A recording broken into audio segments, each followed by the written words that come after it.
faith can feel like hearts and butterflies until someone lights a match and burns it all to the ground. Welcome to the Burning Butterflies podcast. The sad thing is that there's abuse of every kind within the church. But the spiritual abuse is the stuff that just What's a place there shouldn't be abuse? Like, there just shouldn't be abuse in a place that claims Jesus.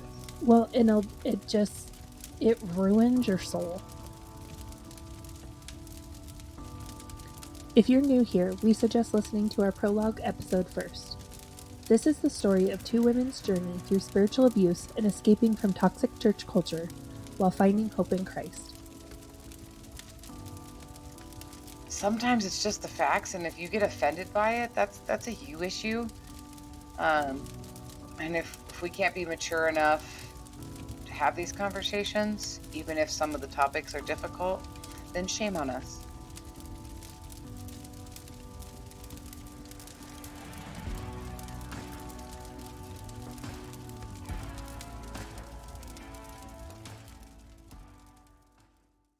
All right, today we've made it to the doorstep. We've even stepped our feet inside. So since we decided to come as we were, Yes. come as you are, I'm going to start with this word, love bombing. Yeah. And this word has become, I would say, like a fad word. I was going to say, I feel like it's a buzzword. Thank you. More people are familiar with Yeah. it. So why don't you tell us what love bombing is? So, love bombing is like friendliness, flattery, praise, all of these things in order to either get you to join in on something and feel like you belong, or it could be used for people who are like, they're questioning the organization or the group, or they're ready to leave. And so it is a purposeful, intentional, like, we are going to shower you with attention and affection and opportunities, right, and all of these things. And in a lot of relationships, they'll use this term, like in narcissistic relationships, which is another like buzz thing that's going around on TikTok a lot. But they'll talk a lot about this as far as like narcissists will mirror you. Yeah. Like your likes become their likes. They are all about what you got going on, and they present themselves as like your perfect partner. Yeah. Out of that in that love bombing phase. Yeah. Yeah. So this is my love bombing time frame. We're gonna go from 2000, when I am roughly 15 years old, up the point where I become all in. Yeah. And so where we left off with my origin stories was, I went to Come As You Are with my husband, my now husband. At that point we were dating, my summer fling that has lasted 23 years. We will have been married this coming spring. It'll be our 20th anniversary. That's awesome. Yeah. And so, honestly, our entire relationship was at Come As You Are. Yeah. Like from day one dating. Mm-hmm. So I questioned, like, is everyone high? Because, this is a little weird. But I was very curious. I wanted to know, like, these people, there's something different. Because like I mentioned in my episode before, the church I grew up in was very, like, no one wanted to be there. I used to call the Lutheran church that I went to, like, I'd be like, why do we go to a funeral every Sunday? No one wanted to be there. It's not okay. It wasn't fun. Yeah. And so my first experience with love bombing, and I don't think my mother-in-law intended for it to be love bombing. Mm-hmm. And now I see that's what it was. That was not her motive, her intention, whatever. Like, she genuinely wanted to make her son's girlfriend happy. Yeah. I had been coming on the weekends and visiting and things like that. We would go to church on Sunday, and there was a big guy, and he was super energetic and stuff like that, and he sang on the worship team. And he sang the song, I don't even remember what it's called. I always called it the happy song. Like, you know, why? Because we're so happy. Like, it was very, like, early 2000s Jesus freak music type, you know, things. It was a Christian song. You could hear it on, like, Christian radio. I don't remember what the song was called. But he was, like, I loved the way he sang the song. Mm-hmm. And so, casually on the way to church that morning, I had mentioned, I hope they sing this song. I really like when this guy sings this song. They sing the song. Like, it makes me feel happy. Yeah. And so my mother-in-law mentioned it to the guy, and the pastor who was on the worship team, even though it was not on the set list that day, changed it, and that was the song they ended church with. Right. And they said this, you know, we weren't going to sing this today, but it was requested. And so we're going to sing it. And they sang the happy song. And that was like my first, like, oh my gosh, they care enough about me. Right. Which in and of itself, like, that is a nice thing to do. Yeah, there's nothing wrong with that. There's absolutely nothing wrong with that single act of kindness. Yes. In any way, shape, or form. You know, we continue. We're in high school, my husband and I, so we're going to, like, the youth, you know, stuff as part of church service and everything. And the pastor's daughter, like, the first time I had met them, like, we went around, you know, and they were asking me prayer requests, and I made something up. Yes. Well, the next time we went, and, like, there was, most of the time we would sit, like, with his family in service, but for some reason we went back to the back again. And the next time we went, I think at that point, they weren't doing, like, there was a separate class for the youth every Sunday. I think it was, like, occasionally. I don't think it was an every Sunday thing. And so maybe, like, once a month or something like that. So when we went back, the pastor's daughter, she asked me how the test went. Right. That I had made up my prayer request because it was awkward and I didn't want to have nothing to say. And I thought, wow, like, she really... like, she remembered that? That was a long time ago. Like, at this point, it was probably a month, maybe more. And I was like, wow, she remembered that. That's like, wow. Yeah. You know? And so it made me feel special. Right. So, you know, I got to the point where I was excited to go to church when I would come down, you know, with my husband to visit my husband, my boyfriend at the time. But I mean, like, let's be full on honest. We were doing things on Friday and Saturday that were not. Well, you had to go to church on Sunday so that if you died, you didn't. Yeah, we were not. We know we were all teenagers once, and don't tell me you weren't. Yes, that's all I gotta say about that. So, we were not being good Christian kids, but we were going to church every Sunday. So you're good. So we're good.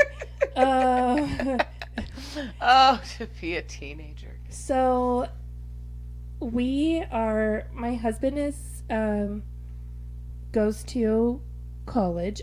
He's 2 years older than me. So the summer between my junior and senior year of high school, my husband proposed to me. Okay. So I am engaged as a senior in high school. She's one of those kids. Yeah. Which, like, you look at it and you think, like, oh my gosh, were you, like, in this fundamentalist, like, because that's very common. Yeah, it's either in like super high control Christian circles. But the thing is I wasn't living that way outside of Sunday morning. Yeah. I was drinking. I was, like, I grew up in rural Wyoming, so, like, smoking and doing drugs, ew, gross, only losers do that. We chewed. Right. I'm telling my mom I'm going to visit my husband on the weekends, or, like, my boyfriend. I'm going to his parents' house. There was one weekend where my husband was in college at this point, and he got involved with a college ministry, kind of like a youth group for college kids. where he went to school, and he started like helping out at the pastor's house and like kind of was like a hired man, working cows and doing things like that out there. And so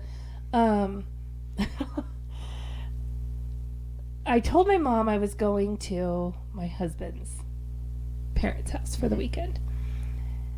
And instead of driving to his hometown, I drove to his college. And we went out and we partied and we did all this stuff all the time, right? Like this was a normal occurrence.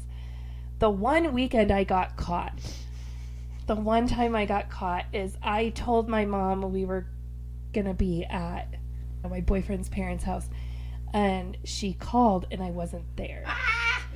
Busted. And I got in so much trouble. And that was the weekend. We didn't go to a party. We weren't drinking at all. I was branding cows at the pastor's house. I lied to my mom to go brand cows. That's so funny. But through this time, I had that pastor really, like, I credit Frank Waitley for showing me who Christ was, for really speaking truth into me. I believe I am truly saved. Right. And I came to the knowledge of who Jesus is through Frank. Right. And so really, like, we asked him to marry us when we got engaged, all of these things. Years down the road, Pastor Tom, the pastor from Come As You Are, told me it hurt his feelings we did not ask him to perform our marriage ceremony, that we had some other guy do it years down the road. And I remember feeling so guilty for that it was like, I was like, oh my gosh, I'm so sorry. That was horrible of us. We should have at least explained ourselves to you. Oh wow. I just have to take just a second, and just be like, okay, okay, I'm gonna do that. I'm gonna let that thought go for a second. But that's like a very, like, that's kind of like a little like looking glass into the future. Oh, wow. I got nothing to say about that now. I'm like, I can't even. We'll get there. We'll get there. We'll get there. So we get married. Mm-hmm. We get married the spring after I graduate high school. So I'm a freshman in college. We get married over spring break. I'm going to college, University of Wyoming. We're living up there. We become involved in a church up there. We're What was that like? What was that? The first church we went to was very much geared towards college kids. Mm-hmm. And so it was a great church. I loved it. I grew a lot in understanding biblical things. I really, really enjoyed that church a lot. But then, because there were college kids that were married that went there. Mm-hmm. I was kind of like, I was the odd man out. So being engaged as a senior in high school, no one's doing that. Right. Like, being in the engaged senior in high school who's going to your boyfriend's college parties. Right. No one's doing that. Right. Being a married freshman in college, right. No one's doing that. Yeah. So when we got pregnant with our oldest, Ryder, I had no peers. Like, at that point, like, the only people we're hanging out with is there's a married couple that, like, so crazy out of the box. Like, in high school, we actually really didn't like each other, me and this girl. And her and her boyfriend ended up coming to college at the University of Wyoming, and we ended up being like amazing friends. Like, we would like have dinner together all the time. Like, we would be at each other's apartments. Like, we lived across the street from each other. Our apartment buildings were across the street from each other. Like, we had the best time. And so, like, aside from her, and then, like, I had a group of boys that had gone to the high school with me, and they're living in, like, these little hole-in-the-wall apartments and Typical eating male ramen type. and mac and Yeah. cheese. Like, they would come to our apartment Yeah. one day a week, and I would cook them real food. Mm-hmm. And so I was like the mom. The mom, yeah. You know? And so, like, I was very much like kind of the odd person out. I really didn't have a lot of friends. And so when we got pregnant with Ryder, there wasn't even like children's ministry Right. at this church. There was like no one had kids. Yeah. Like, Yeah, it's a college. It's a it's- church it's of college for kids. college Yeah. kids. It's like a college group. And so we decided, like, we were really sad to leave that church, but everyone even there understood, like, Right. no, like, you've kind of outgrown this. Like, it's time to move on. And so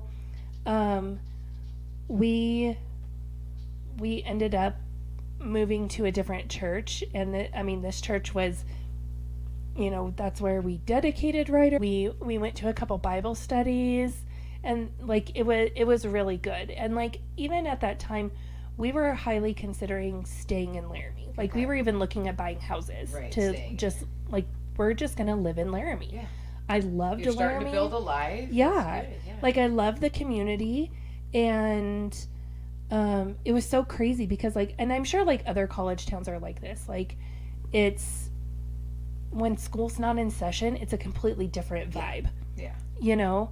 And so like the summers in Laramie were beautiful. Like we loved it. We would camp all the time. Like, I mean, it was just, you know, we'd go fishing and belly boating, and like it was just like we really considered staying. And one of the reasons we decided to move after I finished school, I had taken like deaf study classes and sign language classes and things like that. And I decided I wanted to be an interpreter. And so we were going to come and we were going to live down here with his parents. So at that point, Ryder was like, well, he was born in December. So like from December to May. So like 6 months old.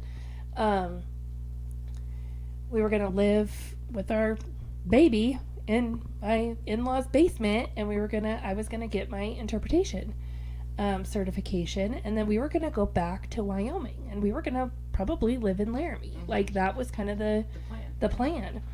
And we came down here, so I'm down here again. I am, 21 years old. I'm married. I have a baby. I'm just out of college. No one at Come As You Are. Of course, we're going to Come As You Are because we're living with, right. My in-laws, and that's where they go. And, we knew people there, but they're all his parents' age. Yeah. They're all his parents' friends. Like, even people who had little kids are still, like, 10 years older than us. Like, so... different demographic. Yeah, I'm like this weirdo young chick who shows up, and I'm married and I have a baby, and I'm going to go to college and get my certification. And, so like the first few months, I was not all in because I was planning on leaving again. Yeah. Like we were going to and after the summer, like coming into the fall semester, I went to enter the interpretation program, and I was told that they didn't know, this program didn't know if I was taught at their level, because I came from Wyoming, and they didn't acknowledge Wyoming as a place of intellect, I guess. I don't know. And so it's a university, but it's in Wyoming. So that school is so highly rated too, and it's so funny. I know. Now, and so like they said I could either test out of all they weren't accepting my transcripts. So I either needed to test out or I needed to retake the classes, which put me back a whole 2 years. Yeah. And I'm like, I'm not spending more money and doing 2 years to take the like I will I'll test out. I'll test it, like, set it up. I'll test out. I sat there for, like, a week straight, like, seriously 5 hours a day. Just test after test. I would finish one, bring me another one. And after I finished the last one, the lady goes, okay, well, there's one person who grades these. She's on sabbatical in Rome. She comes back in December. And I'm like, are you kidding me right now? What kind of circus is this? Like, come on now. Like, you could have said this before I just killed myself. Right, I would have taken the test. Like, I would have waited. phased them out a little bit. I wouldn't have done one right after another. Yeah. Like, and so I was completely defeated, and I went home. I was crying, and my mother-in-law had a Bible study meeting at the house, and I walked in, and I was clearly upset, and they were like, what's wrong? I told them, and the lady, she lived right next door to them. She, like, one of my mother-in-law's closest friends, and she went to the church also. She looked at me and she said, well, maybe this is God's way of having you stay here. And that was my first, like, yeah, maybe we should stay here. Mm-hmm. And so that kind of led to, getting more and more involved. I started having women come to me and wanting me to join their groups, wanting me to join their teams. There was a woman who was doing stuff for, like, we had some guys who were fighting over in Iraq who were, like, kids of family members or someone's husband or whatever was in the military, and they wanted to send, like, care packages over. My cousin had been in Iraq, and so, like, I kind of connected with that. And so there was a lady who came to me, and knowing what I know now, I wonder if those people were sent to me. Yeah. To make me feel like I was all, like... Well, so when you had talked about, the pastor's daughter remembering... Yeah. That your prayer request yeah. had been... And knowing this person and knowing that there's no maliciousness behind that. And talking about the fact that, like, there's things like the song, like, in and of itself, this thing... Just, it's not one a problem. occurrence, two occurrences. These are good things. The problem comes in when we say, this is how you strategically make somebody feel welcome. Yeah. And so I know if we were to jump ahead to when I was fully in, mm-hmm. I knew what I needed to do. Nobody was like, okay, here's Amanda. She just got here. She's been here for 3 weeks. Now, Melissa, I want you to go over there 3 times a week, and you're going to have this conversation, and you're going to do it this way. Oh, dude, I freaking went to conferences to learn that shit. Wait. Yes. I fully knew what was expected of me in the how you love somebody into being a Christian, and a Christian come as you are. And yes, there are conferences. This is how you evangelize somebody. This is how we know. Mm-hmm. We know the directness or non-directness of how we knew what to do, what we were supposed to do. Yeah. And whether that was, this is what Jesus would have me do. Yeah. Or this is what the church would have me do. No sense, but we are conditioned and we are programmed. And so... there used to be the old joke, like, you sign somebody else up, you get a free toaster. Yeah, and exactly. that joke applied to churches. But this is why, because you were a young, impressionable mom coming up. You have, like, all of the markers of join our church, we're going to church you, and this is how we do it. And so let me ask you this then, like, did you feel, I'm going to assume from what you said that you felt pressure to join things. Like I didn't feel it wasn't pressure. Uh-huh. I felt like, oh my gosh, there's so many people who want me to be a part of their okay. So they were definitely coming at you to join things. Yes. Were they asking you to serve? Yeah, like join our Bible study. And so the lady who I started doing the military, mm-hmm. Work with, I did a couple Bible studies with her, and she's the one who really, like, encouraged me to go through all the next step classes. Mm-hmm. But I mean, even though, like, this woman, her kids are older than I am. Yeah. Like, I mean, she's almost as old as my grandma. Yeah. You know, like I have no peers of my own age. Right. Like I'm hanging out with my mother-in-law's friends. And it was always a joke, like, oh, you're Tracy's daughter-in-law. Like you're Justin's wife. Mm-hmm. I was never myself. Right. And it went on that way for a really long time. And so I went through all the next step classes. And as I went through those classes, we are going to get into this part of the church a little bit more down the road. But there were next step classes. There were classes that you had to take. These classes were 3 to 4 hours long. There was 4 of them. And they would do them on Saturdays. Yeah. And so, like, it would pretty much take up, half your Saturday. You would go and you would take this class, and they would walk you through, like... So you're being invited to classes, you're being invited to Bible studies. Yeah, the first one is, like, we just want to share with you about, like... Who we are, what we were doing, all of that kind of stuff. Very common in, all kinds of churches, yeah. So this is my first real, like, one-on-one, face-to-face interaction with Pastor Tom. Okay. The head pastor. He's the only pastor at that point. So it was taught by Tom and his wife, Charlotte. And so Tom and Charlotte, are leading these classes, and I'm asking a lot of questions because I'm now coming into this realization that people are reading their Bibles on their own and they're understanding them. Yeah, that was a big thing for you. Yeah. I was told that's not what you do.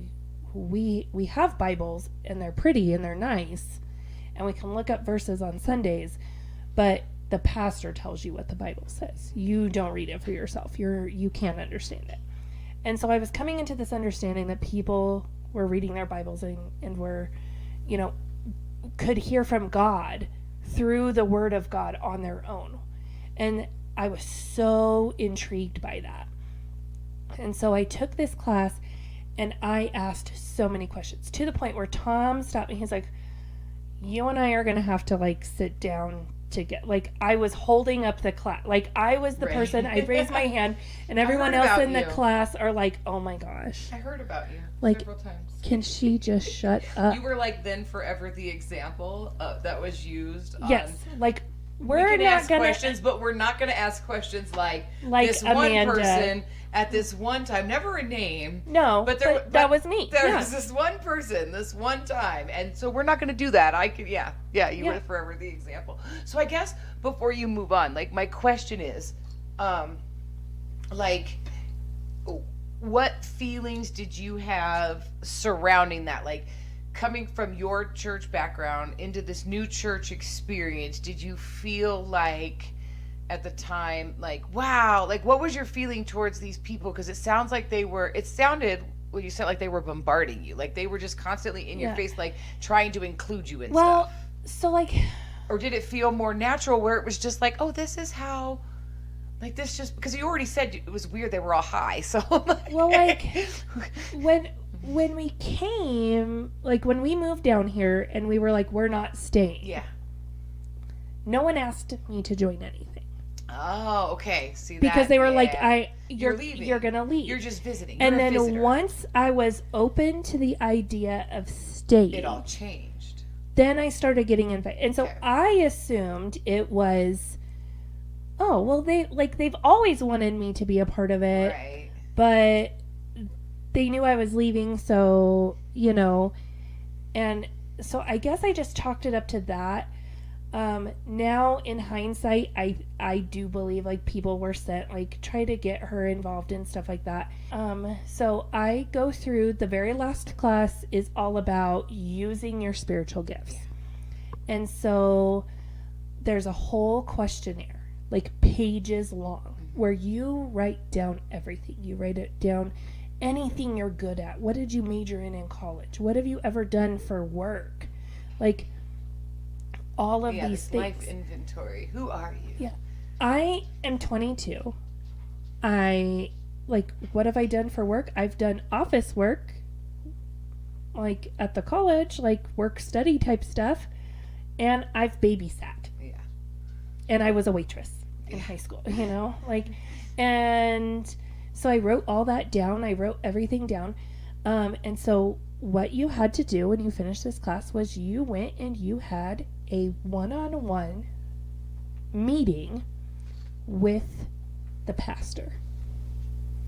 And so me and Tom sit down one-on-one. He reads through all of my stuff and he says, "Oh, you went to school for journalism."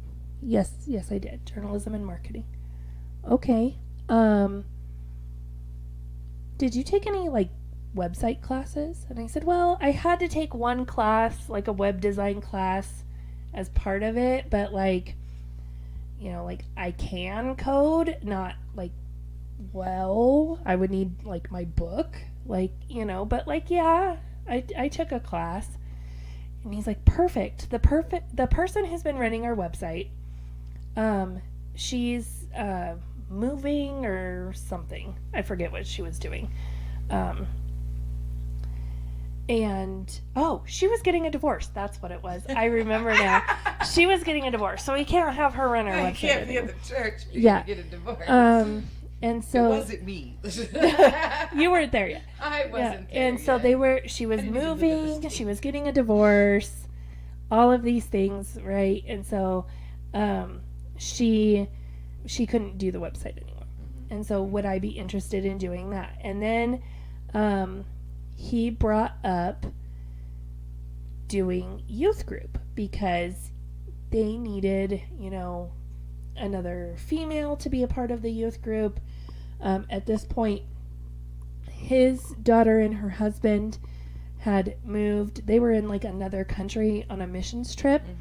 And he sat there and told me how much like I reminded him of his daughter in my personality and my smile and all of these things, and how, you know, his daughter did such an amazing job with the youth, and how he missed her so deeply because, you know, they were gone in this other country and they were living there and they were going to stay there for like a few years, right?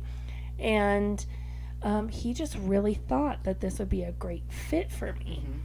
And so I was eager to do the website, but I was reluctant to become the youth leader.